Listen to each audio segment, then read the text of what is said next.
안녕하세요. 세상을 보는 눈입니다. 저는 오늘 여러분과 함께 정부의 경제위기 대응에 대해서 한번 이야기해 보려고 합니다. 결론부터 말씀드리면은 현재 정부의 경제위기 대응은 어떻게 보면은 매우 효과적으로 진행하고 있지만 장기적인 대책이 없는 상황이라 임시 방편에 불과하고 결국에는 언발의 오줌 누기가 되고 있는 상황이라고 말씀드릴 수 있습니다. 예, 한번 이야기해 보도록 하겠습니다.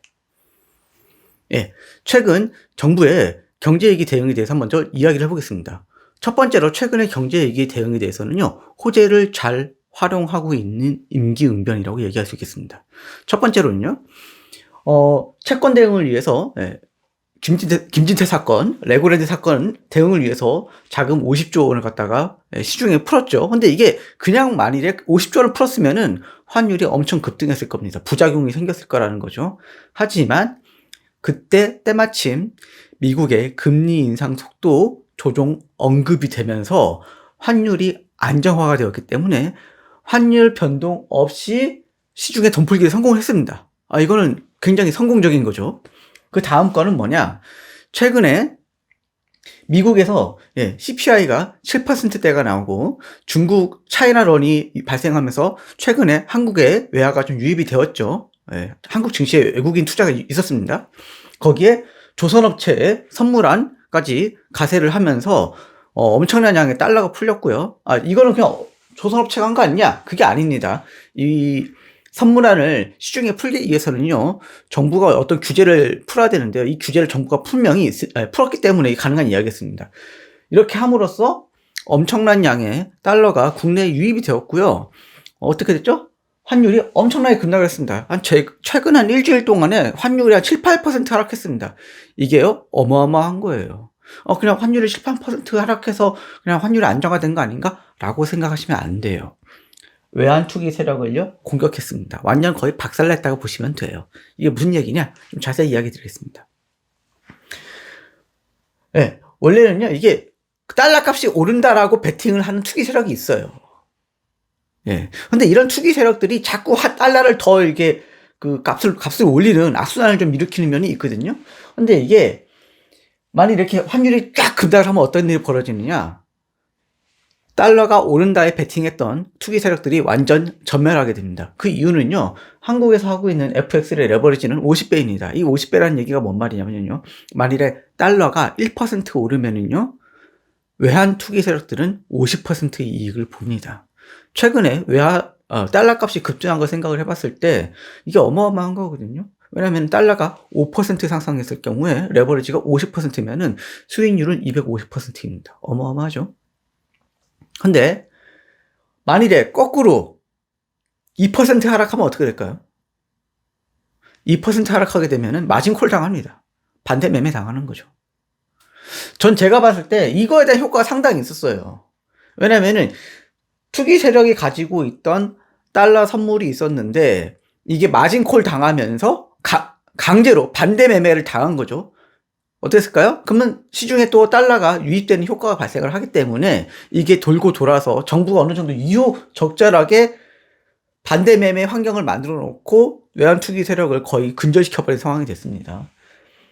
결과적으로 달러가 순간적으로 하락세를 맞이했고 외환 투기 세력들은 아마 제가 봤을 땐 이번 사건으로 거의 전멸당했을 거라고 봅니다. 왜냐면은 레버리지가 50% 상황에서는요, 지금 같은 상황에서는 깡통을 3번 내지 4번 정도 찰 수 있는 상황이었기 때문에 외환 투기 세력들은 이제 거의 무서워서 진입을 못할 정도의 상황이라고 볼 수 있는 거죠.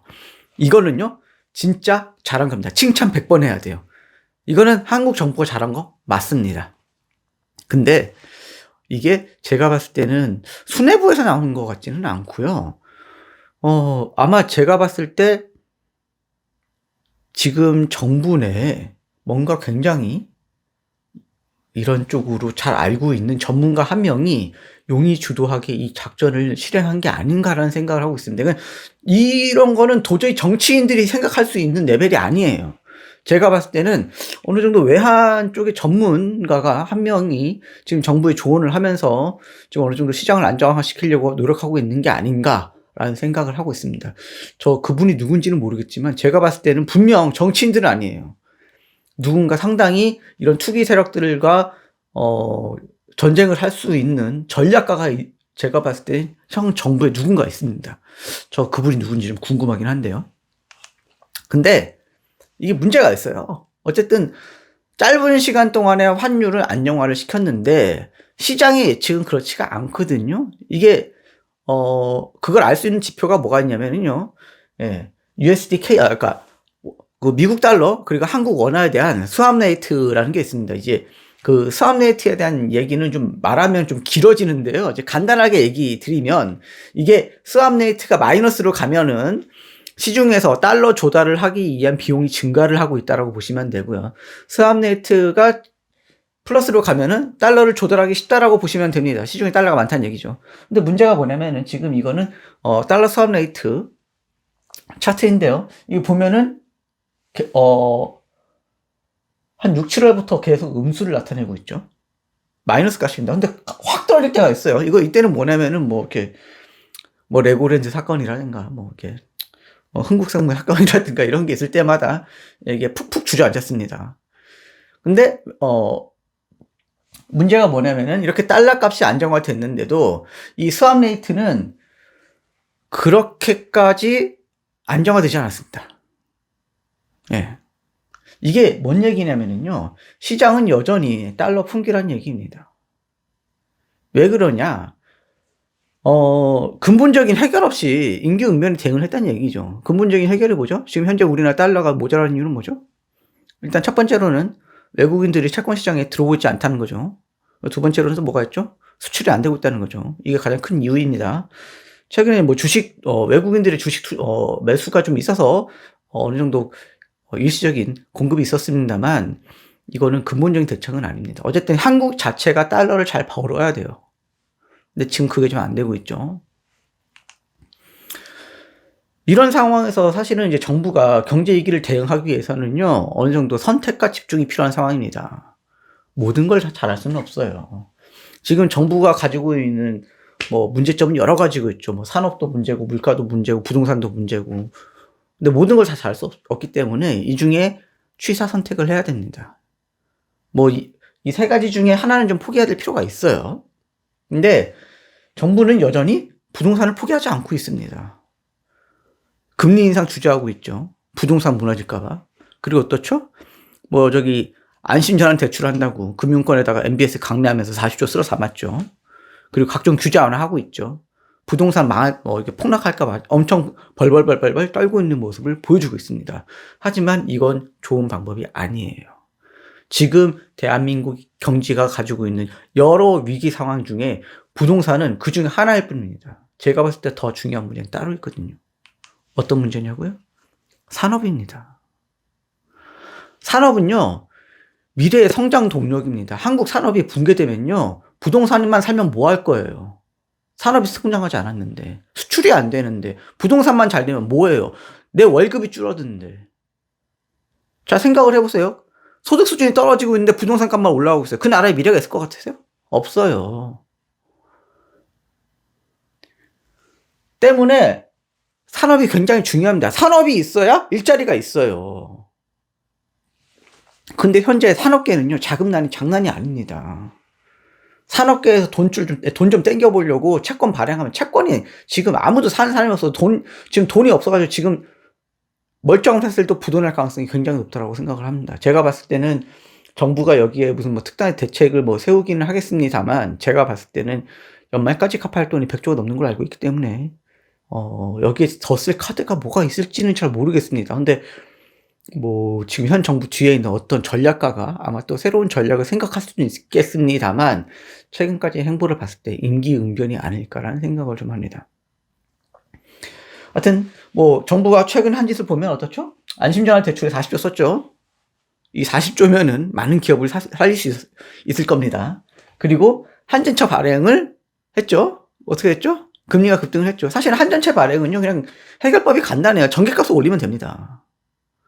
근데 전기값을 올리면 물가가 오르니까 지금 정부가 그 전기값을 못 올리고 있는 거예요. 그것 때문에 계속 한전이 적자가 나고 있으니까 채권을 발행하고 있는 거죠. 예, 공사채죠. 신용도 높죠. 근데 걔가 금리가 6%대야. 그러면은 그 밑에 있는 신용도 일반 기업들은 조달 금리가 10%를 넘어버리는 상황이 되는 거죠.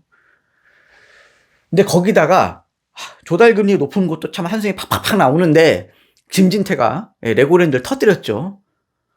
조달 금리 높은 게 문제가 아니라 아예 그냥 채권 자체가 발행이 안 되니까 돈 자체가 융통이 안 되고 있는 상황이 돼버렸죠. 지금 산업계는 말라 죽을 판입니다. 만일에 이런 신용경색으로 인해서 산업이 붕괴되면 어떻게 될까요? 당장에 단기 채권을 막지 못한 기업들은요, 부도가 날 겁니다. 그럼 어떻게 될까요?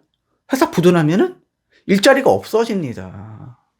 물가보다 무서운 게 실업이에요. 차라리 물가 10% 오르는 건요, 허리띠 쥐어 매면 되거든요? 근데 내가 만일에 실업을 당했어. 그러면 내 소득이 없어지는 겁니다. 이거는 물가보다 더 무서운 게 실업인데, 지금 정부는 산업계 보호를 전혀 안 하고 있어요.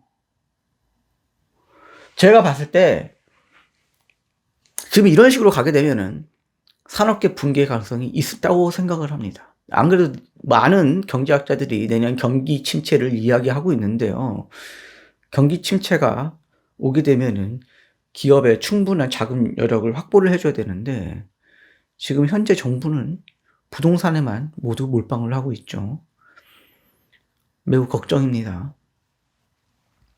어쨌든 경기 침체가 오고 한계 기업들이 부도가 나게 되면 어떻게 될까요? 한계 가구가 증가를 하겠죠. 그러면 어떻게 결국에는 부동산도 붕괴하게 됩니다. 그렇게 아끼던 부동산이 붕괴가 되는 거죠. 결국 미래를 위해서는 제조업 중심의 산업을 보호해야 되는 겁니다. 그런데 현 정부는 부동산에 눈이 멀었어요. 뭐가 중요한지 전혀 모르고 있는 상황인 거죠. 향후 예측을 좀 해보자면요. 정부는 어쨌든 부동산 포기 못할 겁니다. 현 정부의 특징이 그래요. 부동산 금이오기야 하고 있는 상황이죠. 때문에 자금난 기업 운영이 매우 어려지고 있는 상황이 됐고요.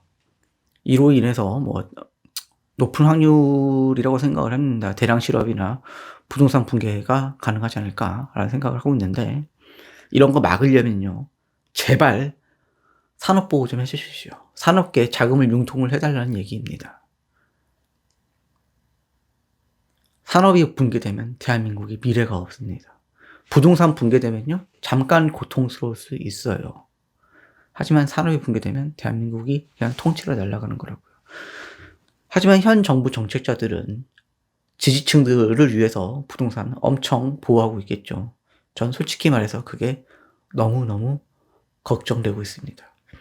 한국의 미래를 위해서 제발 산업보호를 좀 해주시기 바랍니다. 예, 오늘 여기까지였고요. 오늘 좀 너무 우울한 얘기만 했는데요.